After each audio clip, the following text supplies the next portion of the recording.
At 2:47 a.m., exhausted and half asleep after a brutal double shift, Maya scrolled through her phone with heavy eyelids. One wrong tap. One photo meant for her best friend. A playful mirror selfie in lace, sent instead to an unknown number that had texted her restaurant about a catering order. By 9:00 a.m., there was a knock at her crumbling apartment door. The man standing there wore a black suit that cost more than her yearly rent, flanked by two silent bodyguards. His eyes, cold, dark, impossibly focused, locked onto hers. "You sent me something interesting last night," he said in perfect English, his Korean accent barely noticeable. "I came to see if you were real." She didn't know his name yet. She didn't know he controlled half of Seoul's underground empire. She didn't know that her mistake would either destroy her or save her from a life that was already broken. While I tell you this story, one that will make you feel many emotions, click the subscribe button. It's the only way to support us, and thank you. Maya's alarm shrieked at 4:30 p.m., dragging her from 4 hours of restless sleep. Her body ached. Everything ached. The cramped studio apartment in Guryong Village, Seoul's last remaining shantytown, was sweltering despite the October chill outside. The single-burner stove hadn't worked in weeks. The walls were thin enough that she could hear her neighbor's television, his coughing fits, his late-night arguments. She pulled on her waitress uniform, the black fabric worn thin at the elbows. The restaurant wouldn't pay for a new one. Her phone buzzed. A message from Marcus, her ex-boyfriend. "You still owe me 800,000 won. Don't make me come get it." Her hands trembled as she typed back, "I don't have it." "I told you." His response was immediate. "Then I'm coming to your work. Tonight." Maya deleted the message, her chest tight. She'd broken up with Marcus 6 months ago after he'd grabbed her wrist hard enough to bruise, after he'd screamed in her face about respect, after she'd realized the sweet American teacher she'd fallen for was actually a controlling, volatile man who saw her as property. The breakup had cost her. He'd been covering part of her rent. Now she was 3 months behind. She walked to work through narrow alleys, past makeshift houses with blue tarps for roofs, past elderly women selling vegetables from plastic crates. This neighborhood was invisible to the gleaming soul in the tourist photos, the soul of glass towers and K-pop and wealth. This was her soul, the forgotten one.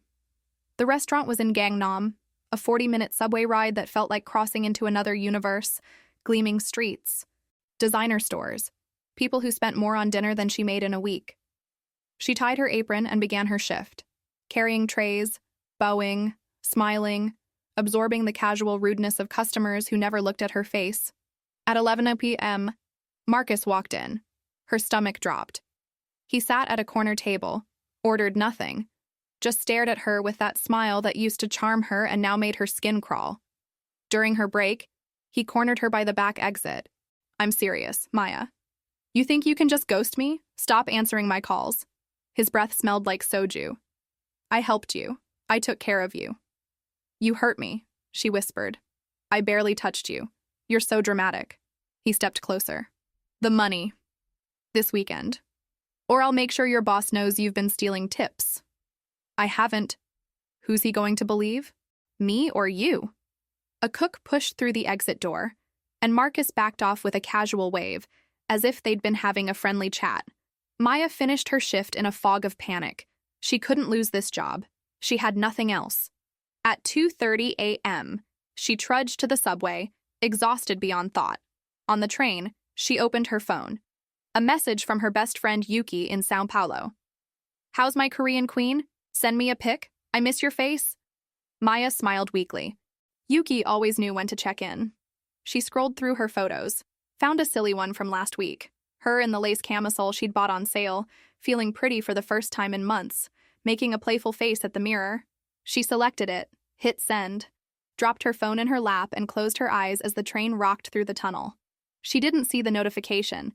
Message failed to send to Yuki. She didn't see the second notification. Message delivered to +82 10 5847. The number that had texted the restaurant 2 days ago about a private catering order. The number she'd saved as catering OCT 15. She got home at 3:40 a.m., collapsed on her thin mattress, and fell into dreamless sleep. The knock came at 9 a.m. Maya stumbled to the door half awake, thinking it was the landlord. She opened it without looking through the peephole. 3 men stood in the narrow hallway. The one in front was tall, intimidating in a way that had nothing to do with size and everything to do with presence. His suit was immaculate. His face was beautiful in a harsh, angular way, like something carved from stone. His eyes were the color of deep water at night. Behind him, 2 bodyguards in matching black, hands clasped in front of them, expressions blank. "I'm Maya Johnson." His voice was quiet, controlled, laced with an accent that made her name sound foreign in her own ears. Her heart hammered. Who are you?" He pulled out his phone, turned the screen toward her. Her own face stared back. The photo, the lace camisole, the playful smile. "You sent me this last night, at 2:47 a.m. The blood drained from her face. I didn't mean, oh my God, that was a mistake." "A mistake?" he repeated, something almost amused flickering in his expression. "An expensive mistake to make with a stranger. I'm so sorry. Please, It was meant for my friend. I was exhausted. I didn't... Do you know who I am?" She shook her head, unable to speak. "My name is Kang Ji-won. I run business operations in this city." He glanced past her into the apartment, the peeling walls, the broken stove, the mattress on the floor. "You work at Myeongdong Hansik. You're 3 months behind on rent. You have an ex-boyfriend who threatens you." Her blood turned to ice. "How do you... I know everything about everyone who contacts me." He stepped closer, and she instinctively backed up. He didn't enter, but his presence filled the doorway. "The question is, why would a woman like you be so careless? I told you. I made a mistake. Mistakes like that get people hurt." His eyes scanned her face with an intensity that made her feel naked, especially women who are already vulnerable. "I'm fine. You're not." He said it with such certainty that tears pricked her eyes. "But you could be. What do you want from me?" "I haven't decided yet." He pulled a business card from his jacket, held it out. "When your ex-boyfriend comes for his money and he will call this number, I don't need..." "Yes, you do." His voice dropped, became something darker. "Men like him don't stop. They escalate, and you have no protection. I can handle..." "No, you can't." He placed the card on the small table by her door. "I'll be watching, Maya, whether you want me to or not." And then he was gone, his bodyguards following like shadows. Maya stood frozen in her doorway, staring at the card. It was black, embossed with silver lettering. No company name, just a phone number. Her hands shook as she picked it up. That night at work, she felt eyes on her constantly. Marcus didn't show up. But at midnight, when she took out the trash in the back alley, she saw a black Mercedes parked across the street, windows tinted, engine running. She knew, somehow knew with bone-deep certainty that Kang Ji-won was inside, watching, waiting. Protecting or hunting, she couldn't tell. 3 days later, Marcus showed up at her apartment. He pounded on the door at 7 a.m., drunk and screaming, "Open up! I know you're in there!" Maya grabbed her phone, her hand shaking so badly she could barely unlock it. The black card was on her nightstand. She'd told herself she wouldn't call, that she could handle this. That accepting help from a man like Kang Ji-won, a man whose very presence screamed danger, was insane.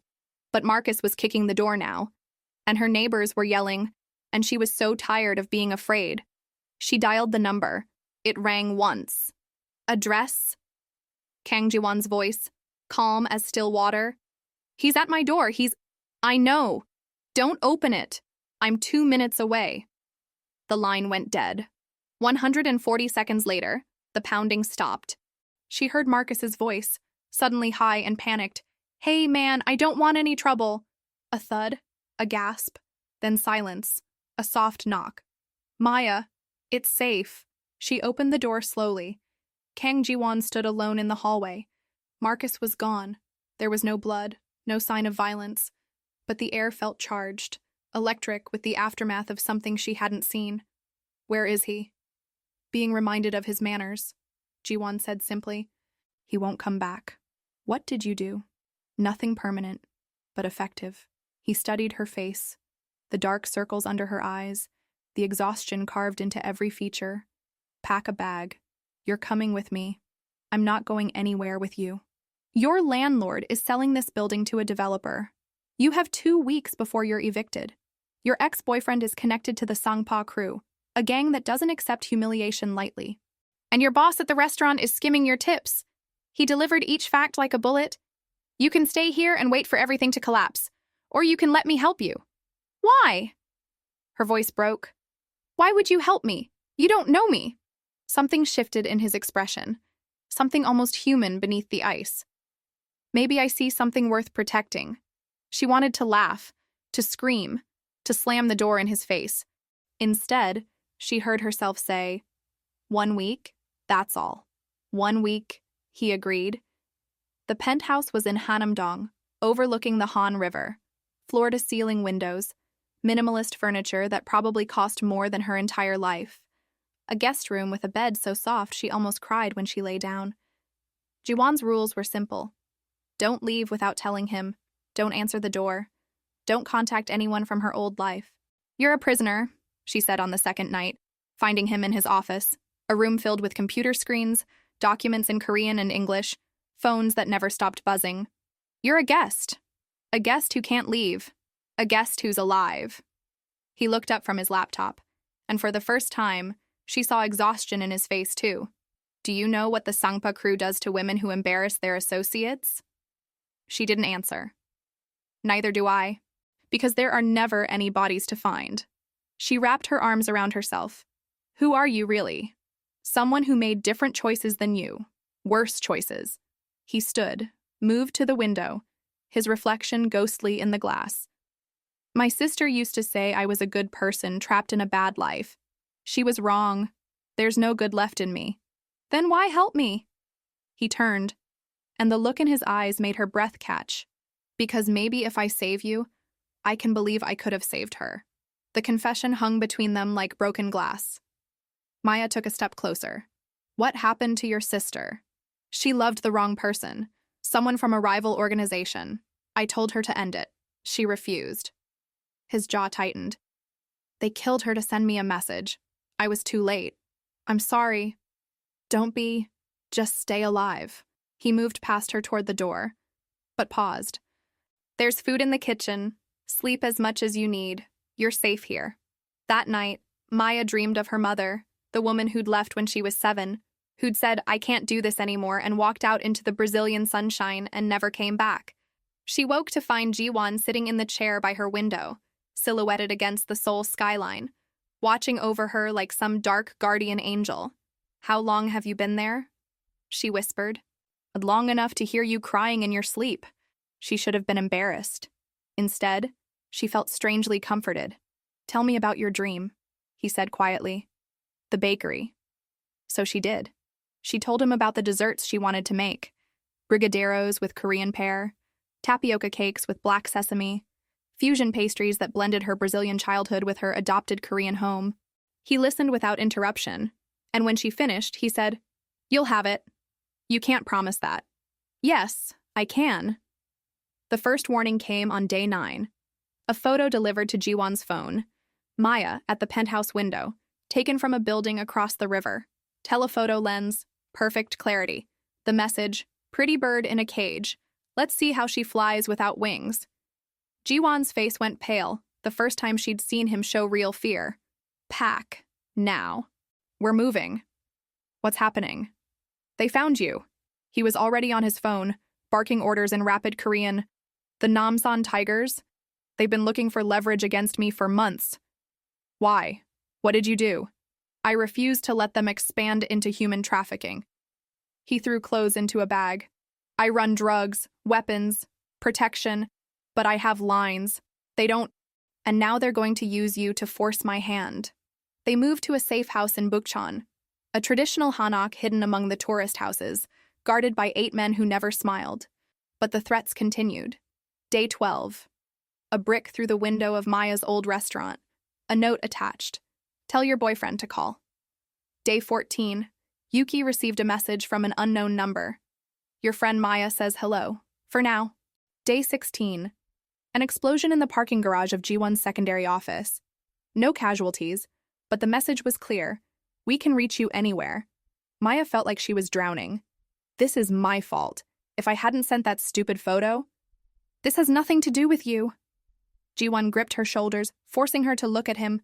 They would have found something. Someone. It's what they do. Then let me go. Give them what they want. They want me broken. They want my territory. They want permission to destroy lives. His hands tightened. I won't give them any of that, especially not you. Why do I matter so much to you? His thumb brushed her cheek, a gesture so tender it shattered something inside her. Because you're the first person in 10 years who's looked at me and seen a human being. Not a weapon, not a monster, just someone. She kissed him then, desperate, terrified, alive. He kissed her back like a man drowning, and they clung to each other in the safe house, the world burning down around them. The attack came at 3 a.m. 6 men breached the safe house perimeter. Gunfire shattered the night. Ji-won shoved Maya into a hidden panic room, locked the door despite her screaming, and disappeared into the chaos. She heard everything. Shouts, breaking glass, the horrible thud of bodies hitting walls. Then silence.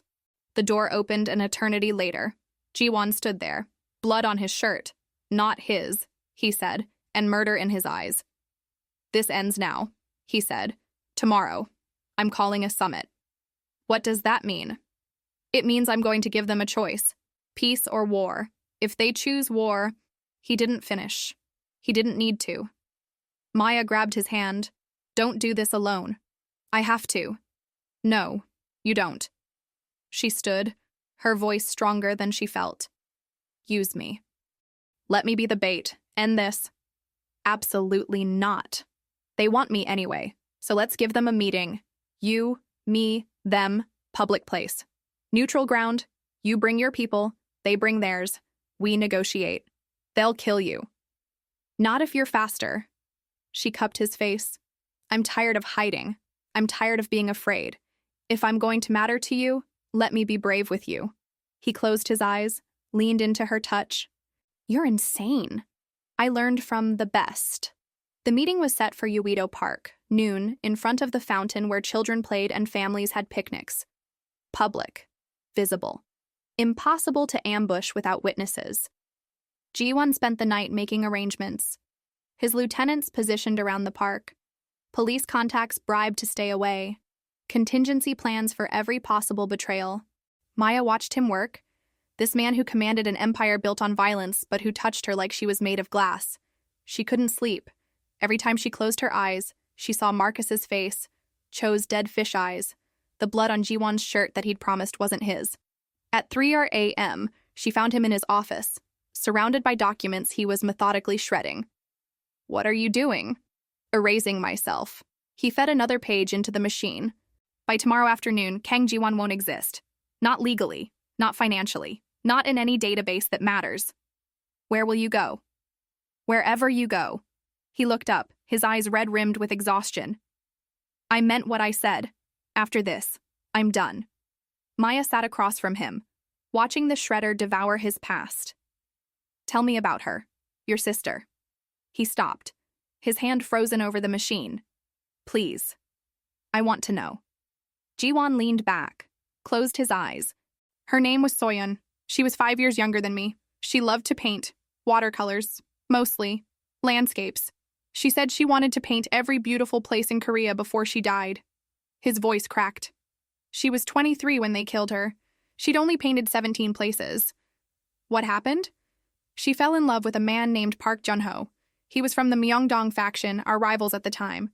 I told her to end it. Ordered her, actually. Threatened to cut her off financially if she didn't. He opened his eyes, and they were full of unshed tears. So she ran away with him. They were going to leave Korea together, start over in Canada. Maya reached across the desk, took his hand. The Myeongdong boss found out. He saw it as betrayal. Junho choosing a Kang over his own people. So he made an example. Ji-won's grip tightened. They shot them both in a parking garage in Itaewon. Left their bodies there for me to find. I'm so sorry. I burned the Myeongdong faction to the ground. Took me 2 years, but I destroyed them completely. And you know what the worst part was? He looked at her. It didn't bring her back. It didn't make me feel better. It just made me emptier. That's why you helped me, Maya whispered. Because you couldn't save her. No, I helped you because when I looked at you, I didn't see my sister. I saw myself. He stood, came around the desk. I saw someone trapped, terrified, trying to survive a world that wanted to break them. And I thought, maybe if I could save you, I could prove that I'm not just a destroyer, that I can build something instead of burning everything down. Maya stood too, cupped his face. You already proved that. Every day you've protected me. Every moment you've chosen mercy over violence. Every time you've let yourself be human instead of a weapon. He kissed her palm. After tomorrow, I want to be nothing but human. No more empire, no more blood. Just a man who loves a woman and wants to spend his life making her happy. What if they don't let you walk away? They will, because I'm giving them something they want more than revenge. What? The Tigers? Complete intelligence on their entire organization. He pulled out a tablet, showed her files and files of data. Names, addresses, bank accounts, trafficking routes, murder locations, police contacts, everything. I've been compiling this for 3 years. Why? Because I knew someday I'd want out, and the only way out of this life is to make yourself more valuable alive than dead. He scrolled through the files. Tomorrow, I'm giving this to the council, the heads of the 5 major families in Seoul, in exchange for my exit and your safety. They'll use it to destroy the Tigers. Yes, and the Tigers deserve it. They traffic children, Maya. They sell girls as young as 12 to businessmen and politicians. I've done terrible things in my life, but I've never touched that. Never. His jaw clenched. So I'm giving the council permission to wipe them out. And in return, they wipe my slate clean. What if the Tigers find out? They will. That's why tomorrow is so dangerous. If they suspect I'm about to betray them, they'll try to kill us both before the meeting even happens. He set down the tablet. That's why I need you to promise me something. What? If anything goes wrong tomorrow, if shooting starts, if I go down, if it looks like we're not going to make it, you run. Don't look back. Don't try to help me. Just run. I'm not leaving you. Maya, no, we do this together or not at all. She gripped his shirt. You don't get to sacrifice yourself and expect me to just walk away. That's not how this works. I'm trying to protect you, and I'm trying to protect you right back. She pulled him close. We're both damaged, Ji-won. We've both been abandoned by people we loved. We've both survived things that should have broken us. But we found each other. And I'm not throwing that away just because you have some hero complex. He laughed, despite himself. Hero complex? Yes, you think you have to save everyone alone, but you don't. She kissed him softly. Let me be strong with you. Let me be your partner, not your responsibility. At dawn, he found her on the balcony. You can still back out, he said quietly. So can you. I can't. This is my world. I was born into it. He leaned against the railing. But you weren't. You could still leave, go back to Brazil, start over, forget all of this. And forget you. Eventually. I don't want eventually. She turned to face him fully. I spent my whole life running. My mom ran from me. I ran from Marcus. I ran from every dream I ever had because I was too scared to fail. Too scared to believe I deserved good things. Her voice cracked. I'm done running, even if this kills me. It won't. I won't let it. You can't control everything, Ji-won. Watch me. He pulled her close, rested his forehead against hers. After today, I'm out. I'm selling my operations. All of it. I'll take the money and disappear. And you're coming with me. Where? Busan, small city by the ocean. Nobody knows us there. He smiled, tired but genuine. You'll open your bakery, make those fusion desserts you're always talking about, and I'll figure out who I am when I'm not wearing blood on my hands. You really think it's that simple? No, it'll be the hardest thing I've ever done. Harder than building this empire. Harder than surviving gang wars. He pulled back, looked into her eyes. But you make me want to try. You make me believe I could be someone worth loving. You already are. Then love me in Busan. Love me as a construction worker or a fisherman or whatever the hell I become. Just love me as someone other than this. She kissed him then, fierce and desperate and full of promise. At 10 a.m., they dressed for war disguised as a meeting. Maya wore jeans and a simple white blouse. Nothing that screamed wealth or importance, just a woman. Jiwon wore a suit but no weapons visible. He'd have guns placed around the park, but on his body, nothing. A show of good faith. Ready? He asked. No. But let's go anyway. They drove in silence, his hand gripping hers the entire way. At 11:45, they arrived at Yeouido Park. The fountain sparkled in the autumn sun. Children laughed. Couples walked hand in hand. Normal life, continuing obliviously around them. Jiwon's men were already in position, 30 of them, scattered around the park in civilian clothes, weapons hidden but ready. At 11:58, the Tiger delegation arrived.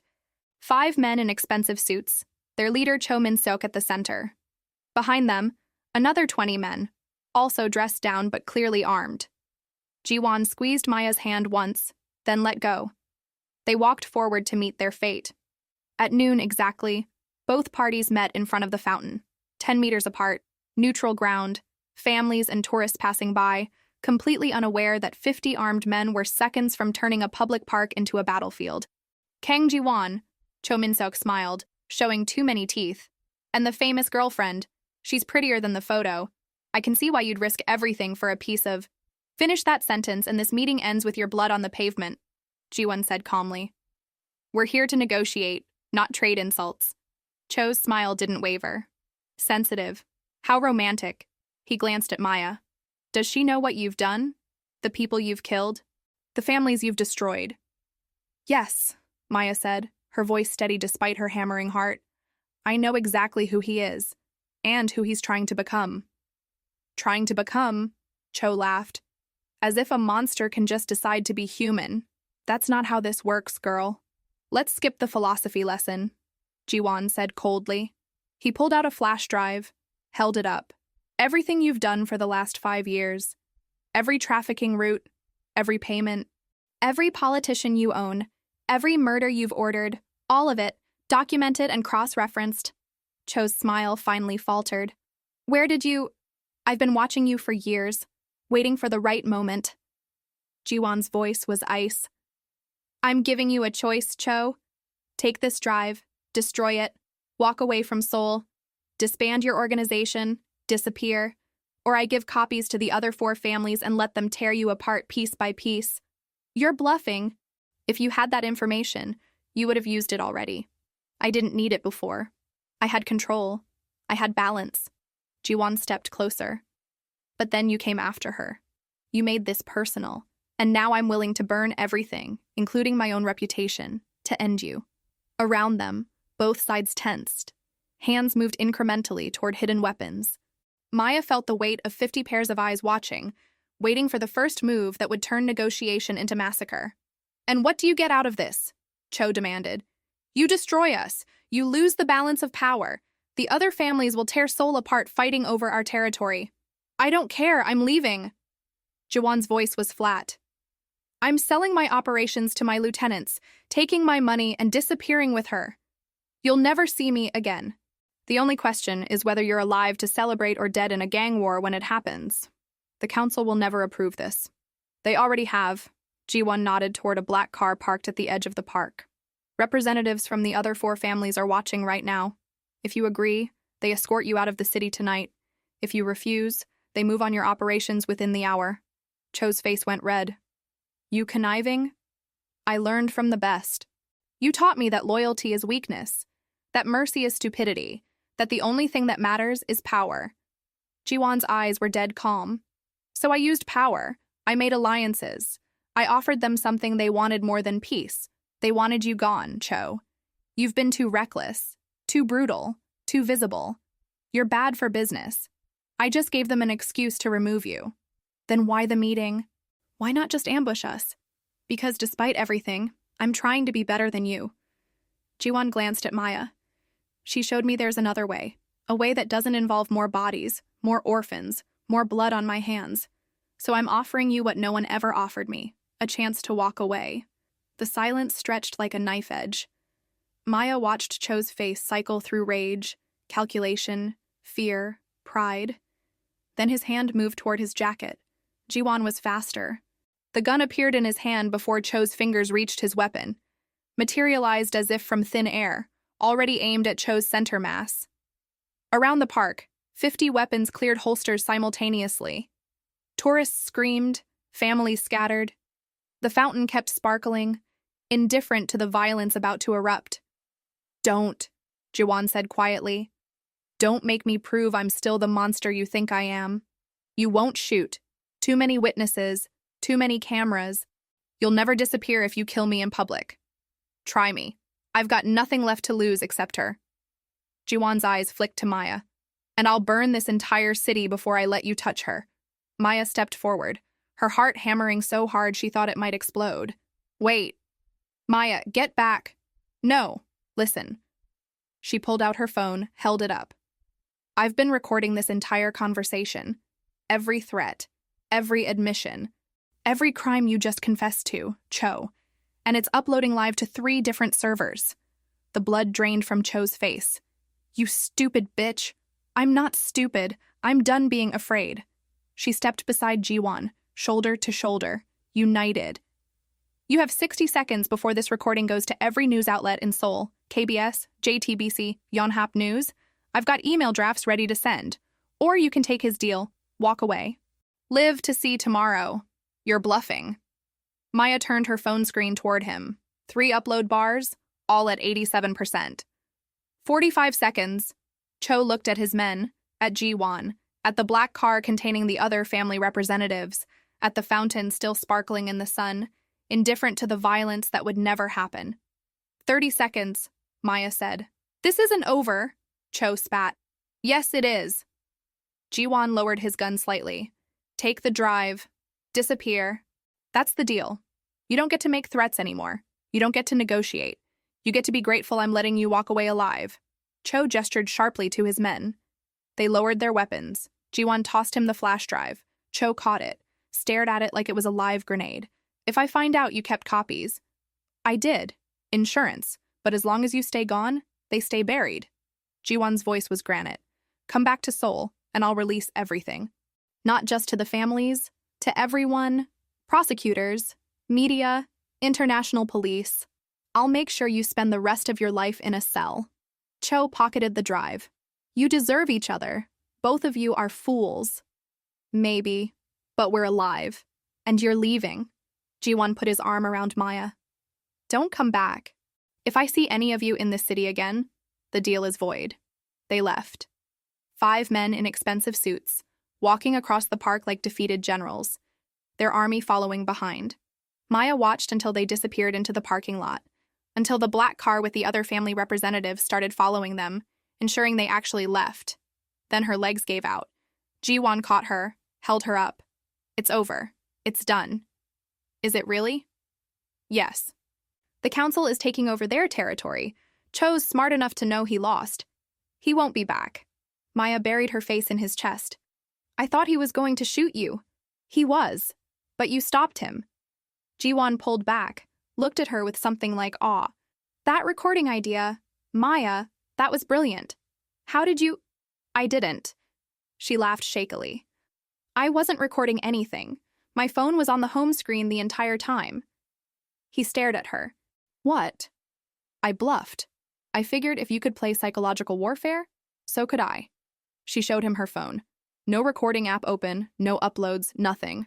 "I just believed hard enough that he'd fall for it." Jiwon laughed. A real laugh. Loud and genuine and full of relief. "You're insane.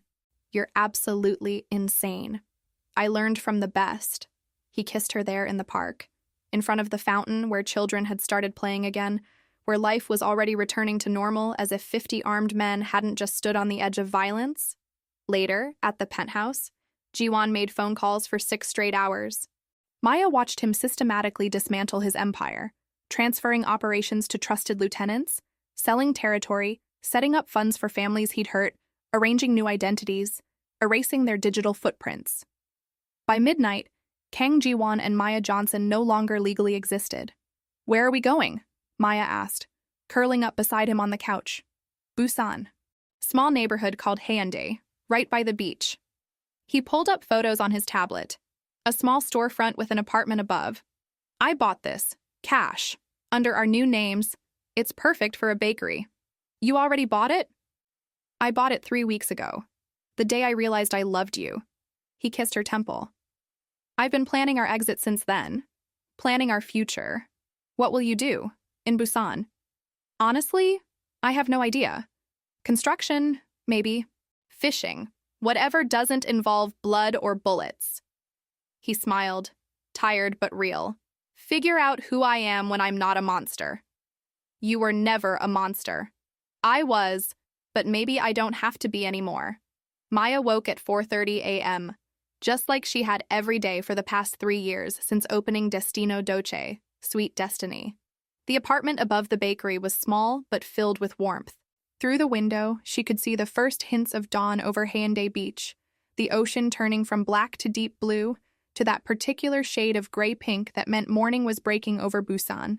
Beside her, Jiwon slept deeply, one arm thrown over his face, his body finally relaxed in a way it never was during their soul years. His breathing was even, peaceful, no nightmares tonight. She studied him in the dim light, this man who'd once commanded an empire built on fear and violence, who now worked construction and baked bread and changed diapers. The transformation still amazed her sometimes. The scars were still there. The knife wound on his left shoulder, the bullet graze across his ribs, the burn mark on his right forearm from a fight he'd never fully explained. But his face was different now. Softer. The hard lines around his mouth had eased. He smiled more, laughed more, lived more. She kissed his shoulder, the scarred one, and slipped out of bed. The apartment was small, 1 bedroom for them, 1 for Mina, a living room that doubled as a play area, a kitchen that smelled permanently of cinnamon and butter from the bakery below. It was nothing like the penthouse in Hanam-dong, no floor-to-ceiling windows, no designer furniture, no view of the Han River. But it was theirs, bought with clean money, built with honest work, filled with love instead of fear. Downstairs, the bakery was dark and peaceful. She flipped on the lights, and the space came alive. Display cases waiting to be filled, small tables by the window overlooking the beach, the open kitchen where customers could watch her work. The sign above the counter read Destino Dolce in elegant script, with Korean characters underneath, Dalkamhan Unmyeong, Sweet Destiny. Maya tied her apron and began the morning ritual she'd come to love more than anything. Mixing dough, preparing fillings, heating ovens. Her hands moved with practiced confidence now, none of the uncertainty from those first nervous months. The sense of butter, chocolate, and cinnamon filled the air. This was her kingdom now, not one built on violence or fear or desperation, but on sugar and flour and the quiet satisfaction of making something beautiful from scratch. Something that brought people joy. Something that healed rather than destroyed. At 5:45, her assistant Jihoon arrived, a 22-year-old culinary student from Seoul National University who worked part-time to pay for school. Good morning, boss. Morning. Can you start the Brigadeiro filling? We sold out again yesterday. Already done. I came in early and prepped 3 batches. He showed her the containers of chocolate filling. I added a little more condensed milk and a pinch of sea salt like you suggested. Tried one. It's incredible. Maya smiled. In another life, she might have been jealous of an assistant this talented, this eager. But Jiwon had taught her that helping others succeed didn't diminish her own success. It multiplied it. You're going to have your own bakery someday, Jihoon. And I'm going to be your most annoying regular customer. He laughed. I learned from the best. Everything I know, I learned here. They worked in comfortable silence, preparing for the morning rush, filling display cases, brewing coffee, setting out fresh flowers on each table. The bakery opened at 6 a.m. By 6:15, there was already a line of customers stretching out the door. Construction workers grabbing breakfast before their shifts, elderly women who came every morning for coffee and conversation, university students loading up on pastries before their first classes, tourists who'd read about them online. Maya's specialty was fusion, Brazilian classics reimagined with Korean ingredients, brigadeiro-filled buns, black sesame pastéis de nata, tapioca cakes with red bean paste, pão de queijo with kimchi and bacon, coxinha with bulgogi filling. Food bloggers had discovered her 6 months after opening. A viral TikTok video had followed. then features in Korean food magazines, then international attention. Now people came from Seoul, from Japan, from Brazil, specifically to try her creations. But Maya never let the attention change her. Same recipes, same prices, same warmth for every customer, whether they were a famous food critic or the elderly man who came every Tuesday and counted out exact change from a worn leather purse. At 7 a.m., the door to the upstairs apartment opened, and Jiwon came down carrying their daughter. "Mama!" Mina squealed, reaching for Maya with both arms. Maya's heart swelled every single time she saw her daughter, 3 years old, with her mother's warm brown skin, her father's dark eyes and sharp cheekbones, and a smile that could melt glaciers. She wore pink pajamas covered in cartoon strawberries, and her hair was a mess of curls that Maya would need to tame later. "Did you let Daddy sleep?" Maya asked, kissing Mina's cheek while trying not to get flour on her. "For an hour," Jiwon said dryly, setting Mina in her special high chair behind the counter, the one painted with flowers that Jiwon had made himself. Then she decided it was time to sing the entire Frozen soundtrack, in Korean and English, and some Portuguese words she's picked up from you. Twice. She gets that from you. I don't sing. You do, in the shower, very badly, very loudly. Our neighbors have complained. Our neighbors are 70 and deaf. Then they complained in their hearts. The morning customers laughed, listening to their banter. They'd become a fixture in Hyundai, the interracial couple with the adorable daughter, the ex-gangster and the Brazilian baker who'd somehow found each other and built something beautiful from the ashes of their broken pasts. Everyone knew Jiwon's past. Not the details, but the outline. He'd been in business, in Seoul, left that life behind, now worked construction and helped with the bakery. The community had embraced them anyway. This was Busan, not Seoul. People cared more about who you were now than who you'd been. Jiwon worked construction 4 days a week, hard manual labor with a company that specialized in affordable housing. He came home exhausted, covered in dust and sweat, his hands calloused and rough. He loved it. The other 3 days, he helped with the bakery, managing finances, handling suppliers, negotiating with the landlord, and most importantly, watching Mina while Maya worked. He'd kept exactly one contact from his old life. A lawyer named Kim who called once a month from a blocked number to confirm that Cho and the Tigers were still gone, that the 5 families in Seoul had maintained the fragile peace, that their new identities remained secure. Every call ended the same way. "You're still safe. Stay safe." And every time, Jiwon would hang up and hold Maya a little tighter, grateful for one more month of peace. Around 10 a.m., the morning rush finally ended. The bakery settled into a comfortable mid-morning lull. Maya took a break, joined Jiwon and Mina at their favorite table by the window, the one with the best view of the beach. Mina was drawing messy crayon landscapes that reminded Maya achingly of the watercolors in the photos Jiwon had shown her of Soyeon's work. "She's got talent," Maya said softly, watching Mina's tongue stick out in concentration as she drew what might be the ocean or might be a very blue sky. Jiwon nodded, his eyes distant but not sad. "She wants to paint, like her aunt did." They'd told Mina about Soyeon. Age-appropriate versions, without the violence or the tragedy. Just, "Daddy had a sister who loved to paint beautiful places. She's in heaven now, but she'd love you so much." Mina had immediately declared she'd paint 17 places for Aunt Soyeon, the number of paintings Soyeon had completed before she died. She'd finished 3 so far: Hyundai Beach, Gamcheon Culture Village with its colorful houses, and their apartment, which looked mostly like colorful scribbles but which they'd framed and hung in the living room anyway. "You think she'd be proud of us?" Maya asked quietly, watching her daughter draw, "of what we built." "Soyeon? Yeah, she always believed I could be more than what our family made me." Jiwon took Maya's hand, threaded their fingers together. "She'd have loved you. You're exactly the kind of person she always hoped I'd find. Strong, brave, stubborn as hell. I'm not that brave. You bluffed a mafia boss with a fake recording. You're the definition of brave." A tourist couple entered, cameras around their necks, speaking rapid Portuguese. Maya's face lit up like the sun breaking through clouds. She stood immediately, greeted them in Portuguese, her first language, the one she rarely got to speak anymore except with Mina. For 15 minutes, She chatted with them about Brazil, about Sao Paulo where she'd grown up, about how a Brazilian woman ended up running a bakery in Busan with a Korean former gangster. She recommended pastries.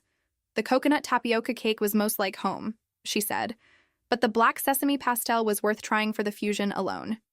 They left with bags full of pastries and huge smiles, promising to post reviews and tag the bakery on Instagram. You miss it, Jiwon said when she sat back down. Brazil, sometimes, especially the weather, and my friend Yuki, and the food, real Brazilian food, not my fusion versions. She squeezed his hand. But I wouldn't go back. My home is here, with you, with Mina.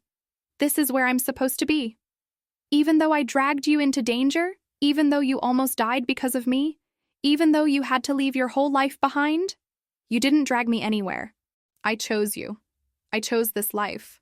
She leaned over, kissed him softly, tasting coffee on his lips. And I'd choose it again, every single time, without hesitation. Why? I'm still trying to understand why you didn't run when you had the chance. Maya looked at him, really looked at him, at the man who'd been a monster and learned to be human, at the father who sang off-key lullabies, at the husband who still sometimes woke up gasping from nightmares but who smiled more every year. Because you saw me, really saw me, not the waitress, not the poor girl from the slums, not the woman who made mistakes.